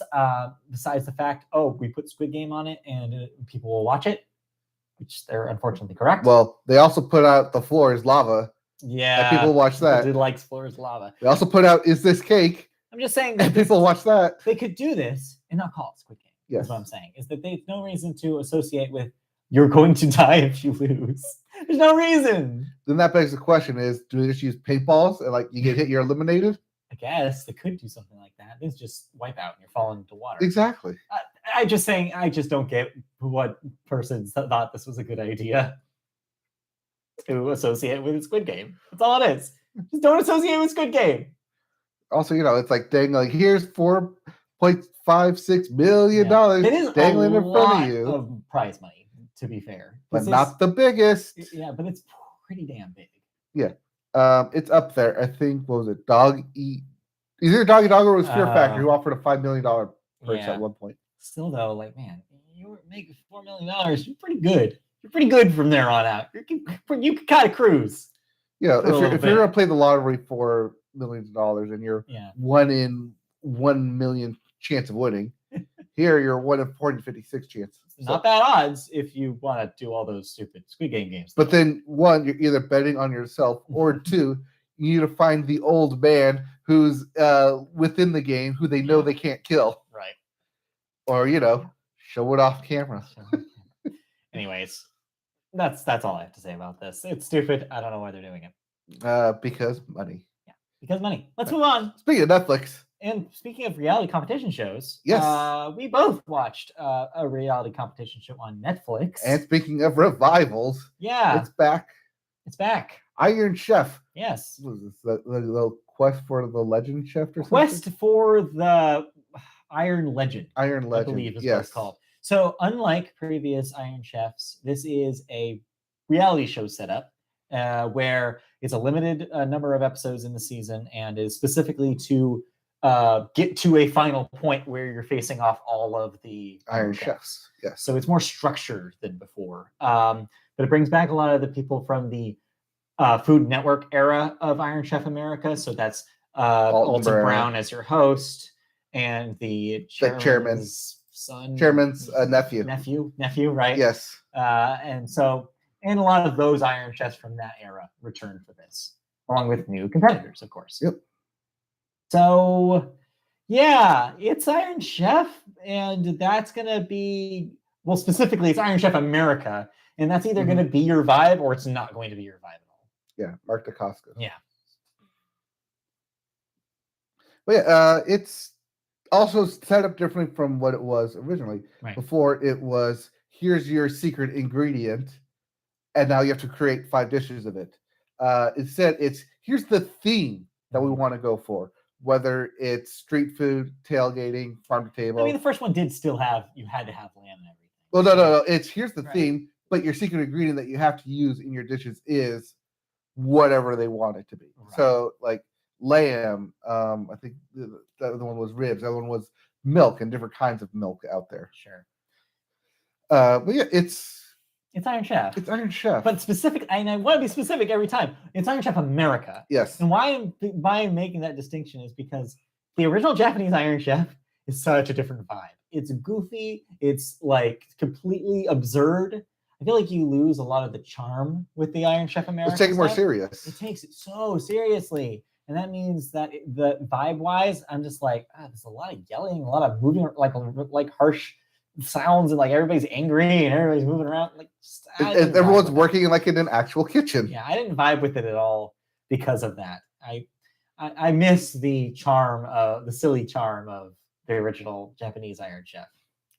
One thing that this version does on Netflix is that they have to present an appetizer 30 minutes into their meal. It's a neat wrinkle. But also that the chairman will throw curveballs during the process. Right. I think the one that you saw, the curveball, was that a fire oven has to be introduced. Yes. A different kind of use of fire has to be part of every single one. Yep. Things. One of them is that they had NFL players join and had to be part of the team and create a dish. Also that, what was the one with the milk? There's a different one. That was the one with the milk that I don't remember. Was doing something else. But yeah, they do enough stuff to try to mix up the formula a little bit. Mm-hmm. But ultimately, if you like Iron Chef America, this is what you're getting. It's very, very Iron Chef. Yeah, it's very Iron Chef-y. That's where the audio is coming from. It's good. I was like, I hear audio somewhere. Something's happening. Yep. But yeah, so it's there. It's on Netflix. The whole season's up already. So if you want to just binge through that, it's there. Yep. Suggest not, take your time with it. Yeah. So it's a lot of cooking competition. Right, it's a lot of cooking. But that's the big thing about it, is that the challenger does not pick who they go up against. Right, yes, it's picked for them. I didn't like that. It's picked for them by the chairman. Yeah. I didn't like that. I guess if it's going to be a tournament style thing, they have to do that, because if everybody was choosing, you'd choose the same person. Like, you've had multiple people choosing the same people. That's what you think, though. Yeah. Or no, they don't, though. But they can't gamble that that's a possibility. Right. So they're like, no, we choose for you now. Right. Especially if they bring in new Iron Chefs, which don't have a household name. Right. Outside of, I think Curtis Stone's the only one who's a household name. Everyone else is just Iron Chef because we're nominating them as Iron Chef. Right. I'm sure they have a great resume, but like casual viewers probably don't know who they are. Yeah. And then the guest judges. Always love me some guest judges. Danny Trejo is a guest judge. Sure. Hey, you know what? He's all about food lately. His tacos. Yep. Big hit. Also, Nancy Silverton was on there. Hey. Yeah. There you go. All right. Let's move on, though. The other. That's what it was. The milk was that each component had to include a pastry style of, not just in the dish, but a pastry style of cooking. Okay. Let's move on. The other thing, big thing I watched this week was the Tony Awards, the annual celebration of Broadway. Yes, which you talked about last week. Yeah, talking about that was happening. We don't go too deep into it. We don't cover theater here. But what we will say is, yeah, you mentioned the most interesting thing that happened over the course of the night. Jennifer Hudson now has an EGOT. Yes. And beat Lin-Manuel Diz, unfortunately for him. So, yeah, there you go. I believe she's now the youngest person to have that title. She's the second Black woman to do it outside of Whoopi Goldberg. Yep. But doubly enough, both of them get their Emmys from daytime Emmys. Hey, they still count. Still counts. Despite what some people related to the show seem to think. But yeah, it was a good Tonys. I enjoyed a lot of the performances. They had a particularly moving tribute to Stephen Sondheim because after his death last year. And the actual awards themselves were kind of surprising. Not necessarily where I thought they were going to go. So yeah, I thought it was a good night of television. It's the Lehman Brothers surprise you? Yeah, I know. No, that actually was one of the ones we knew that was going to win. Oh, okay. But not the Lehman Brothers themselves. The play about the Lehman Brothers. The Lehman trilogy play. Yeah, specifically. Don't get us twisted here. We're not. Anyway, but yeah, the only thing that I have to say is the same thing I complained about last year, which is we hate that it's split in two between Paramount Plus and CBS. You don't get the whole show on broadcast television anymore. The worst example of this, for some reason, Best Original Score for a musical is in the pre-show. Really? But Best Original Book for a musical is in the broadcast show. Wouldn't you think that those would be reversed? Would be reversed. You would want to celebrate the music of your musical on broadcast TV, not the lines. Just a little. I mean, friend of the show and Broadway expert Christy agrees with me here, and so it just seems broken. Yeah, they need to figure out how to get it to be one show again. It's ridiculous. Still be too long of a show. I don't think so, but they just have to cut stuff. They just have to be willing to cut stuff, and I don't know if they'll ever do it. But yeah, I enjoyed it. Good Tonys this year, and makes me want to see some more musicals. And congratulations to A Strange Loop. Yes. It's musical or is it a play? It is a musical. A musical about an usher yes. named a guy named Usher who is an usher writing a play about a guy named Usher who is an usher about writing a play who named Usher. It's an infinite loop. This was the strange one, you could say. It's a strange loop. Oh yeah, but Jennifer Hudson was a producer. Yes. On that because it won the Tony for best play musical. Also, side note, whoever that Michael Jackson guy is, Frost, I think was his last name. Super talented. He's a talented guy. Am I great? Like, am I super happy that a musical based on the life of Michael Jackson is getting this much publicity? Whatever. Also interesting, the guy who wrote Strange Loop, Michael R. Jackson. Incredibly confusing. All right. That's it for the Tonys. Did you watch? Oh, I have one quick thing to talk about for TV thoughts. I'm not going to spend much time on because, oh boy. We also watched Netflix's First Kill. If you're not familiar with this is a vampire high school romance show that / supernatural romance vampire thing that is based on a short story by young adult author V.E. Schwab, who I've actually seen in real life at book festivals. But yeah, this is a really schlocky, low-budget teen show on Netflix that really leans into the edgy vampire stuff. High school. It's vampire high school. It's very Twilight, but it's not very good. The special effects are kind of bad. The writing is trash. However, what I will say is that it's very lesbian. Because your main characters are Juliet and Calliope. Like if I tell you right now, it's literally vampire falls in love with vampire hunter. You know how this is gonna go badly. Yes. So yeah, it's very silly. But one thing I will say about it is, you know what? Us straight people have had awful, like middle of the road, mediocre shows like this forever. It's about time that the lesbian community has one, and here it is. Here's your schlocky, awful, mediocre supernatural show. You got one. Congratulations. Yay. Anyways, that's first kill. That's first kill. Anything else we watched that we need to talk about? Nothing that I particularly watched over the past week. All right. A lot of sports. A lot of baseball this week for me. Let's move on. Yeah. A lot of heartbreak. Let's move on to cancellations and renewals then. What am I no longer watching? Well, you're still watching Wind Calls the Heart on Hallmark. I know you are, because it's got renewed for another season. It's up to 10 people. 10 seasons. Yep. So people are watching it. Yeah. Media Boat favorite Hacks is getting a third season on HBO Max. Even though it kind of ended on a perfect note for season 2. There's still more to come. Swagger will get a second season on Apple TV Plus. Chip and Dale Park Life, the animated show, will get a second season on Disney Plus. Monsters at Work also will get a second season on Disney Plus. Boo. Yeah, whatever. Sweet Home will get 2 more seasons on Netflix. That will bring it total to 3. The Lincoln Lawyer, the series, will get a second season on Netflix. Oh, so I did watch the first episode of that. Okay. I'm sorry. I tried to watch the first episode of that. Did not work for you? It didn't. I just bounced right off. Right. It was drama on drama's sake for the sake of drama. Fair enough. I didn't like it. I get the Matthew McConaughey movie going. Yeah. Watch the movie instead. Watch the movie instead. Doomlands will get a second season on the Roku channel for all 5 of you watching that. Starstruck will get a third season on HBO Max. Squid Game, the aforementioned Squid Game, will get a second season on Netflix because, of course, it will. Made for Love, canceled after its 2 seasons on HBO Max.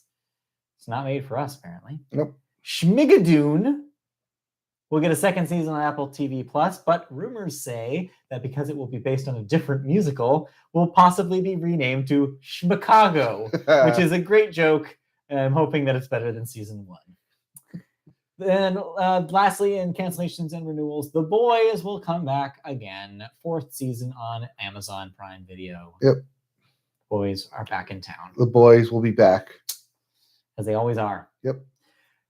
Couple deaths this week. Christopher Pratt, age 86. Not that Chris Pratt. No, not that Chris Pratt. Not the crispy rat. Nope. Age 86, Canadian painter and printmaker. Designer of the flag of Newfoundland and Labrador. Why is this on our podcast? Because it's Chris Pratt. Yeah, wrong, Chris Pratt. Oh. Next up, Billy Kametz, age 35. That's so young. American voice actor. Worked on anime adaptations such as JoJo's Bizarre Adventure, Pokemon, and Attack on Titan. That's a sad one. Jeez, that's a young 35. 35. That's like 3 years away from me. Scary as shit. You can't say your age live on the internet. Sure. Why not? All right, let's move on.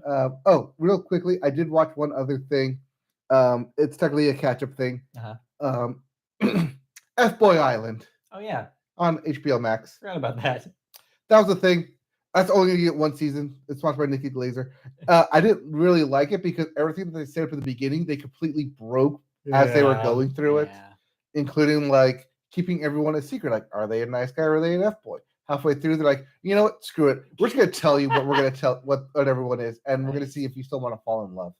But then at the end, it was if the girl chooses the F-boy gets the money. But that he could choose, like, if he wants to stay and have a relationship with her or not. But the F-boy who got chosen decided to stay with the money, that he was here because of competition. Yeah. Except he doesn't get to keep the money. So, and instead it gets donated to charity. Which begs the question that if you're going to have a season 2 on this, and an F-boy going into this knows that 1, his status is going to be revealed, and 2, he's not even going to keep the money. What's the point of having F-boys on here then? Who can say? And like every single step was like, we're going to do this. Oh, but we're going to break it like constantly. And it wasn't even like a good break like Netflix's The Circle is. Yeah. It was just, we're just going to break it because we don't like where this is headed and we need to producerize this thing to make it go in the way we want it to and add extra drama. Well, that's sad. It was terrible. Yeah, well, you know what? With a name like F-Boy Island, you know what you're getting into. Lots of F-boys, which is hilarious to watch. But then, like, once you realize who everyone was, it was like, you kind of got that mystery away of like, oh, are they a nice guy? Are they really an F-boy? You get it. You get what this is doing at this point. Yeah. Well, there's better, like we just said, just watch The Circle instead. Yeah. Let's move on into the movie section. We start the movies, as always, with the weekend box office numbers. Your number one movie is, of course, Jurassic World Dominion, which debuted to a $145 million week. Not bad. That's a pretty good number for Jurassic World Dominion. I did not see that coming. No, but watch it fall off the cliff this weekend. Oh, absolutely. It will not have the hold that your number two movie, Top Gun Maverick, did. Still at $51 million this week. That's already at $395 domestic. If you want to know how big that is, just look at the number 3 movie. Big cliff. Doctor Strange in the Multiverse of Madness only made $5 million to get your number 3 spot, and that's at $398. So yes, $395 versus $398, with a huge difference in amount of time it's been in theaters. Yes. So Top Gun making brutal money compared to the Disney stuff this year. People really wanted a Top Gun apparently sequel. It was long enough. Yeah. Tom Cruise made it work with the producing, and it's actually good. It's one of the good ones. Perfect storm of things happening right there. Yeah, it's not like the previous remakes or sequels that we've had over the past couple of years. Deliver. One that comes to mind is the Independence Day insurrection. Right. Nobody wanted that. Turns out. So yeah, we'll see. Rounding out your top 5, though, at number 4, The Bad Guys, $2.5 million at 91 domestic. That will not limp to the 100 mark. No, and Bob's Burgers movie with another 2.4, which won't probably even make 30.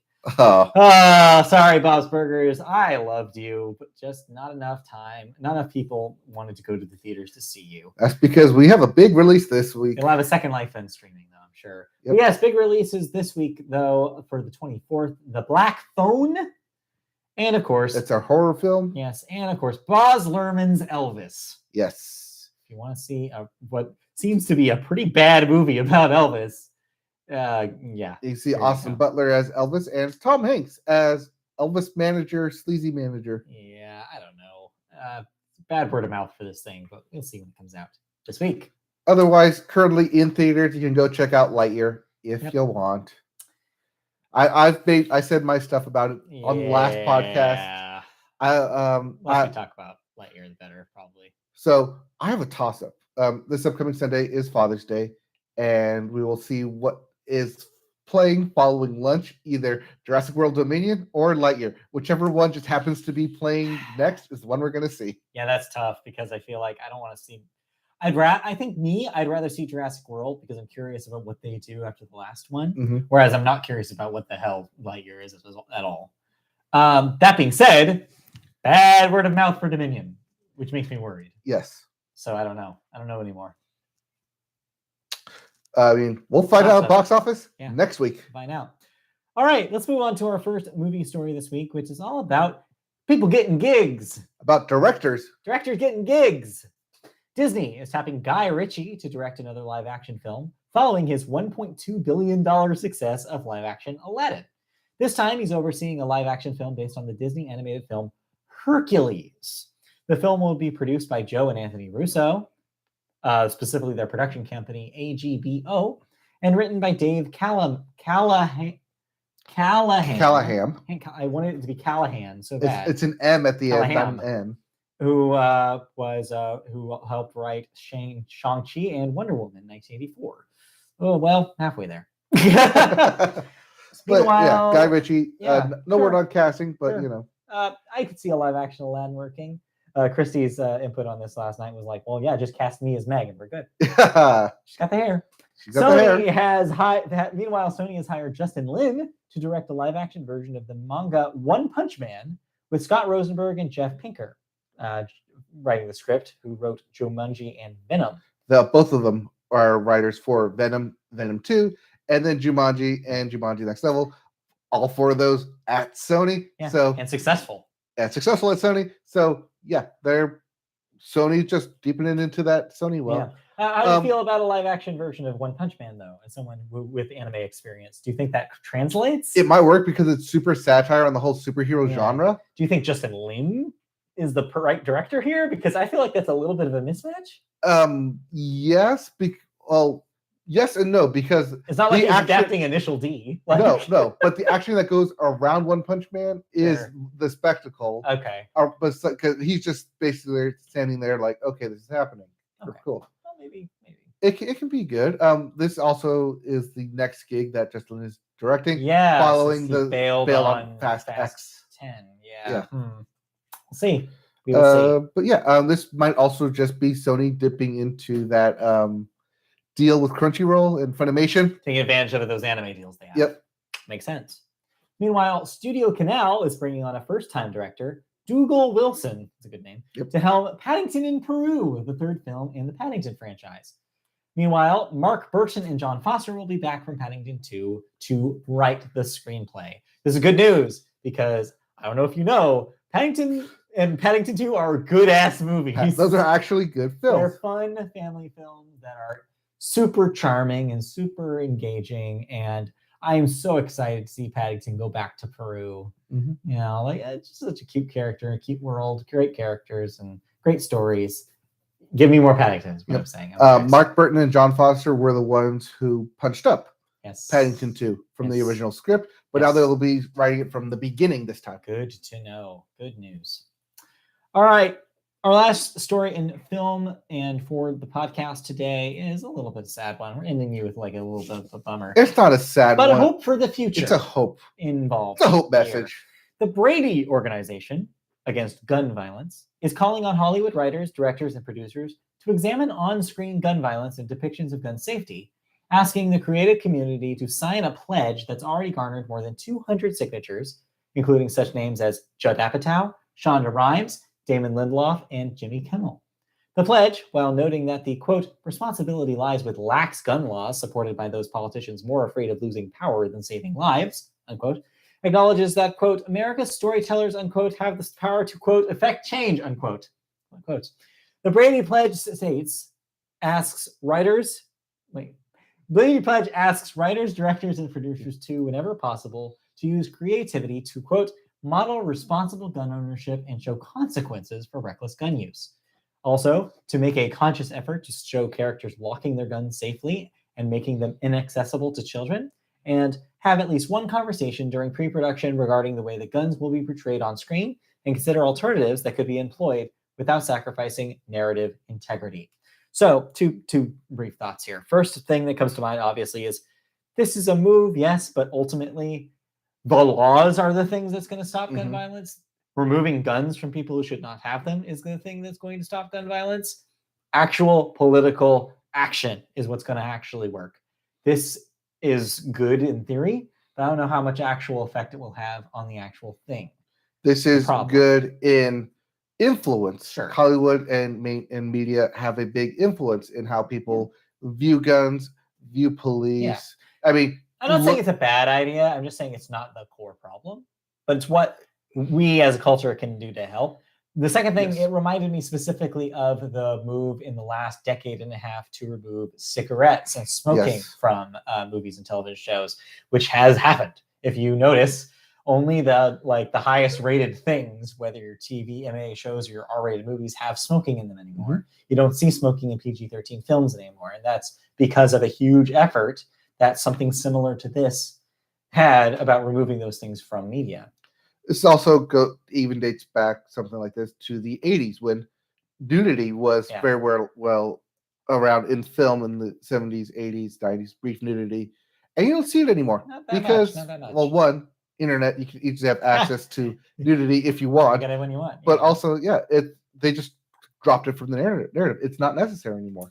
So like I said, it's not going to be the thing that is the ultimate solution. It kind of reminds me of like, oh, well, we want to show that we're like I don't know. It's something. It's not saying that all guns are going to go away from media. No. Just they want, if you're going to show them, show a safe and smart approach to them, which is cool in theory. But again, actual political action is what's going to help, and actual laws being passed are the thing that we absolutely need. Obviously, Hollywood can't do that. Nope. But this is something in the interim, something that they can do. So that's the moving news for the week, and that'll do it for the podcast breaking news this week. I don't think there is. News? No, probably not. That's this week. So good news is we'll be back next week for another episode of the Media Boat Podcast. If you want to see us live, you can do so on the web on, it's not the word web, and I said web. Web. We will be live on YouTube around the same time Saturday morning. If you want to get notifications when we go live, if you want to subscribe to our channel and see our archive of videos as well, all of that can be done on YouTube. Just search Media Boat Podcast to find our channel. If you're old school and you want to listen to the audio version, we have that as well. Just search Media Boat Podcast on any of your podcast services, such as Apple Podcasts, Google Play, Amazon, iHeartRadio, wherever you listen to Spotify even. If you want to listen to podcasts, we're there. Check us out. You can also find us on social media. On Twitter, our handle is MediaBoatCast. On Facebook, search Media Boat Podcast and find our page. And then last, but definitely not least, as we mentioned at the top of the show, if you want to ask us questions, if you have information for us that we missed, if there's feedback you want to give us about the show, about the quality of the stream, audio, whatever it is, email us at mediaboatpodcast@gmail.com. And hey, we'll read your email on the show. Yep. With that, that'll do us for this week's episode. Yep. We'll be back next week with more thoughts, more news. Winner of the U.S. Open of golf. Yes, thank you. We may even have a Stanley Cup champion by the time we talk next week. I bet we will. All right. See you next time. Have a good week. Okay, bye. Bye. And that does it with the stream. Bye, live stream. Bye. Thanks for everyone who said they were going to watch live stream and didn't. Bye.